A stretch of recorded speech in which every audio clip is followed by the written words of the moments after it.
albo przynajmniej traktorzystą.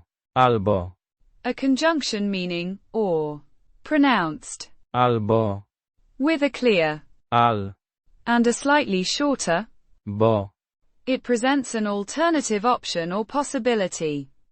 It's a common conjunction used to offer choices or alternatives in Polish. przynajmniej. An adverb meaning, at least, pronounced, Pri-nai-myej. with stress on the second syllable. Naj. It indicates a minimum quantity, level, or condition. It softens a statement, suggesting a lower bound rather than an exact figure or condition. Traktorzystą. A noun meaning, tractor driver, or, tractorist.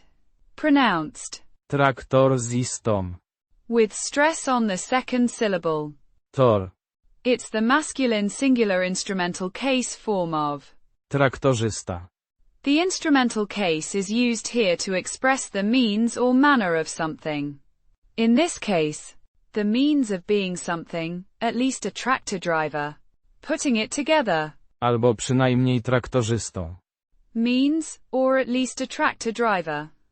It suggests an alternative.